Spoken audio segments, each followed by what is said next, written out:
Upaya pencarian korban berlanjut di Aleppo yang dilanda perang Suriah dan juga gempa bumi. Informasi selengkapnya usai jeda berikut, tetaplah bersama kami.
Operasi penyelamatan tengah berlangsung di wilayah Turki Selatan dan Suriah Utara, menyusul gempa dahsyat yang telah menyebabkan sedikitnya 4.000 orang meninggal dunia. Untuk itu berbagai negara mengerahkan tim penyelamat untuk membantu evakuasi gempa tersebut, salah satunya Rusia. Kementerian Pertahanan Rusia mengatakan militer Rusia di Suriah telah mengerahkan 10 unit berjumlah 300 orang yang mulai membersihkan puing-puing dan mencari korban selamat.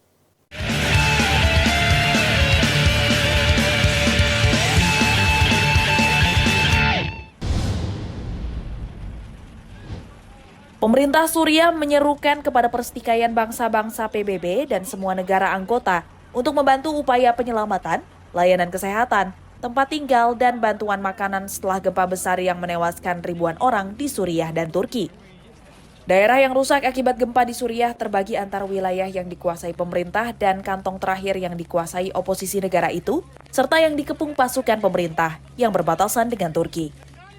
Duta Besar Suriah untuk PBB Bassam Sabak mengatakan kepada wartawan bahwa Sekretaris Jenderal PBB meyakinkan mereka bahwa PBB akan melakukan semua yang mungkin untuk membantu Suriah dalam situasi yang sangat sulit ini. Sabak mengatakan Menteri Luar Negeri Suriah sudah mengirim surat kepada Sekjen PBB Antonio Guterres untuk meminta bantuan. Sementara itu, Presiden Rusia Vladimir Putin mengatakan kepada Presiden Suriah Bashar Assad melalui panggilan telepon bahwa Moskow akan mengirimkan bantuan mendesak dan mengirim petugas penyelamat untuk membantu negara yang dilanda gempa. Tak hanya itu, dalam panggilan telepon dengan Presiden Turki Recep Tayyip Erdogan, Putin juga menyampaikan bela sungkawa lantaran gempa bumi dahsyat yang mematikan di Turki. Putin menyatakan simpati atas kematian ratusan orang dan mengharapkan kesembuhan bagi yang terluka. Kantor berita TASS Rusia melaporkan tim penyelamat Emercom Rusia sudah tiba di Turki untuk membantu melakukan upaya penyelamatan korban yang masih terjebak di puing-puing setelah gempa bumi.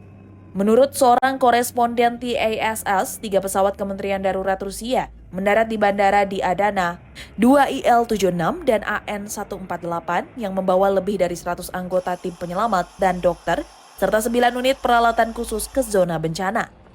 Kelompok tersebut juga termasuk rumah sakit bergerak dari Kementerian Situasi Darurat untuk memberikan bantuan kepada para korban.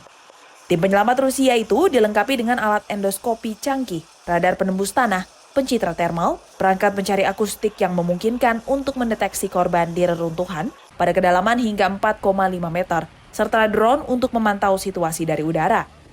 Tim Kementerian Situasi Darurat Rusia juga termasuk kru anjing untuk pengintaian di 4 lokasi kerja. Mereka memiliki pengalaman dalam mencari korban di gedung-gedung yang hancur. Tim Liputan Nusantara TV melaporkan.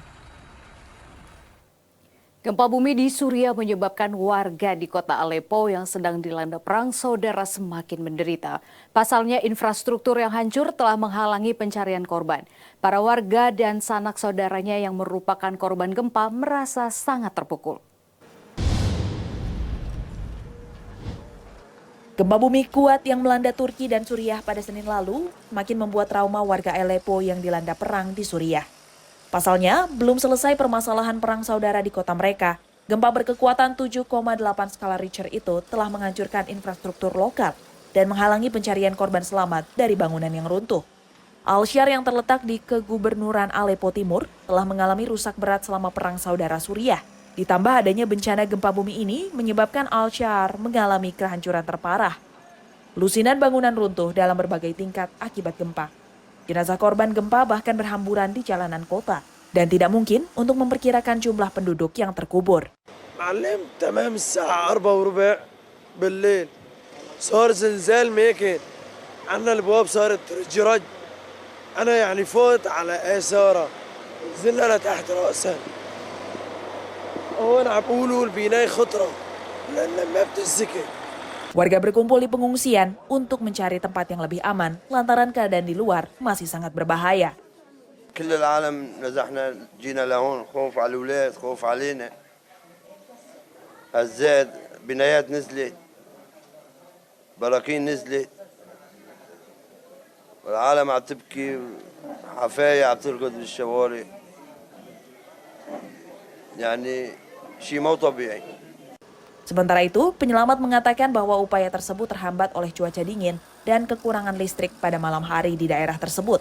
Jumlah korban tewas diperkirakan lebih tinggi dari angka yang diumumkan pemerintah karena upaya SAR masih terus dilakukan. Penduduk setempat dengan cemas menyaksikan pergerakan penyelamatan dan mau tidak mau mengingat pengalaman mengerikan ketika gempa terjadi. Tim Liputan Nusantara TV melaporkan.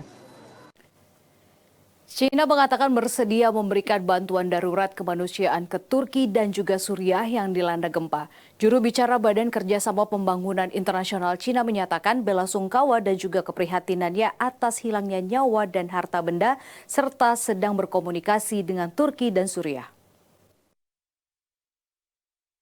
Sebanyak 14 negara dan organisasi menawarkan membantu upaya penyelamatan korban di Tenggara Turki dan Suriah Barat Laut setelah gempa berkekuatan 7,8 skala Richter.